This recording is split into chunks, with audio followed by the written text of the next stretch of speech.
Kanalımıza hoş geldiniz. Bu videomuzun konusu Amerikalı Müslüman yazar Firas Al-Kateb'in Kayıp İslam Tarihi isimli kitabıdır. Eser 2016 yılında Timaş Yayınları tarafından yayınlanmış. Çeviriyi Mustafa Alican yapmış.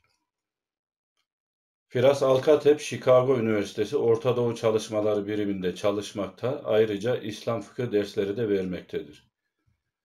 Yazar İslam tarihini İslam öncesi dönemden başlayarak günümüze kadar getirir.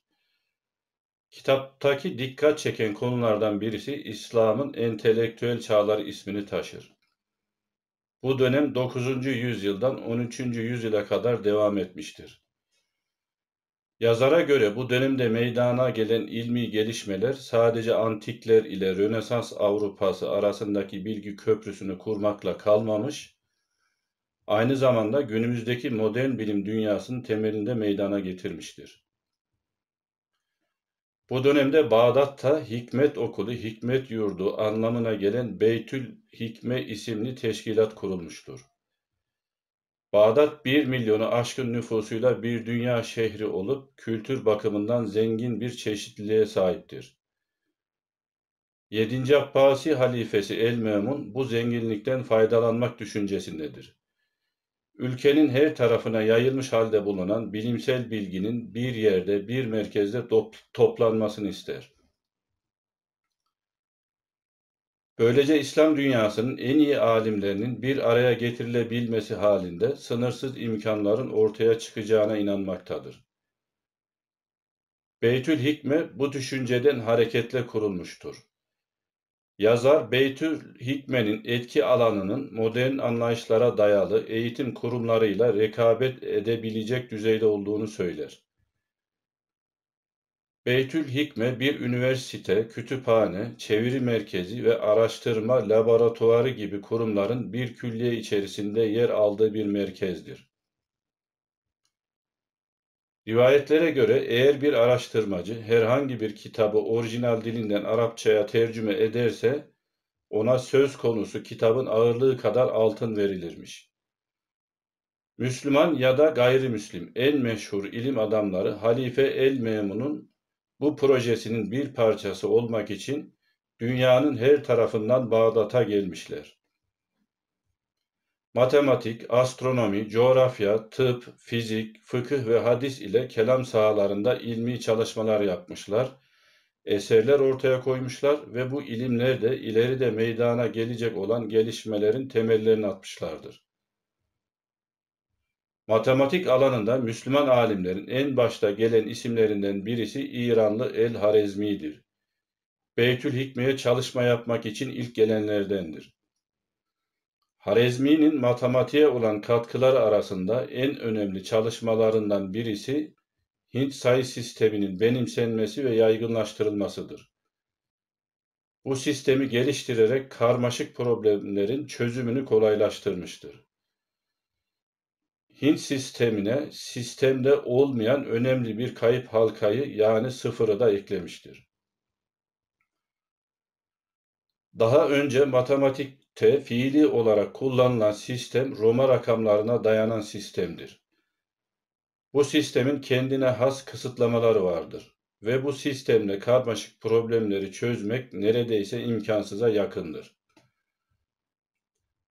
Müslüman bilim adamlarının büyük katkılarının olduğu alanlardan birisi de coğrafyadır. Bu konu hakkında da çok kıymetli bilgiler veriliyor eserde.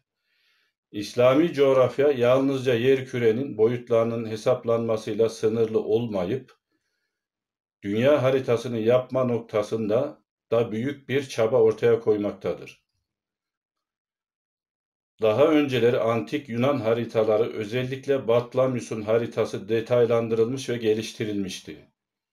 Müslüman coğrafyacılardan 12. yüzyılda Sicilya'da yaşayan el-İdrisi tarafından bir atlas yapılır. Bu atlas doğruluğu ve verdiği detaylar açısından Orta Çağlar için benzeri olmayan bir çalışmadır. İdrisi'nin bu haritası daha sonraki yüzyıllar boyunca diğer haritaların kendisiyle değerlendirildiği bir mihenk taşı olmuştur. Bu haritada yalnızca bilinen dünyanın fiziki coğrafyasının çizimiyle yetinilmemiş, aynı zamanda kâşiflerin seyahat etmekte olduğu çeşitli bölgelerin kültür, siyaset ve toplumlarıyla ilgili tanımlamalar da yapılmıştır.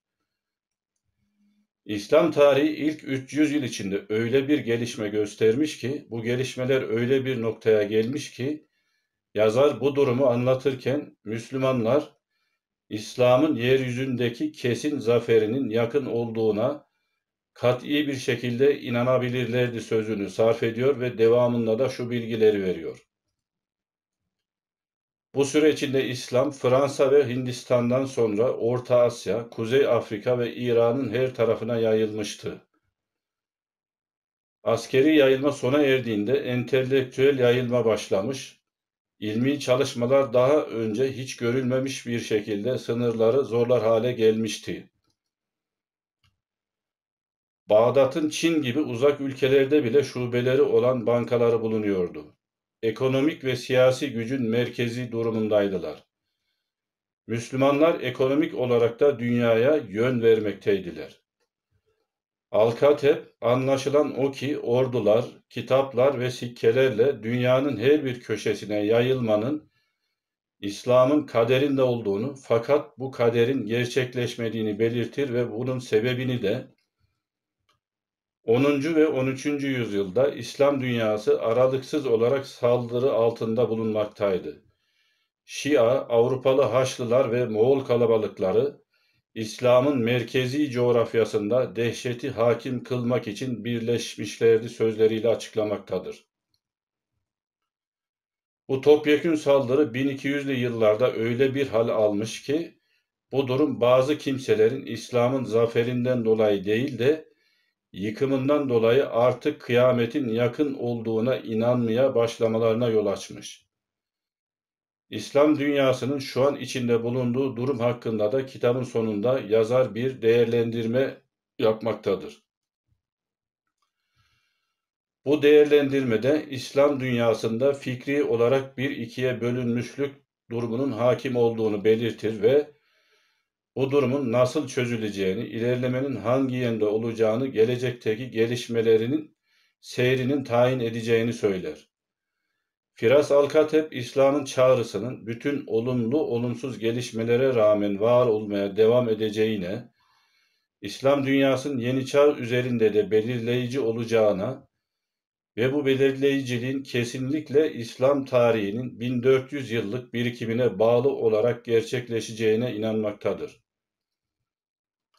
Kayıp İslam Tarihi kitabı, İslam tarihinin görkemli bir geçmişe sahip olduğunu bildiriyor ve bu geçmişi yeniden keşfetme imkanını veriyor bizlere.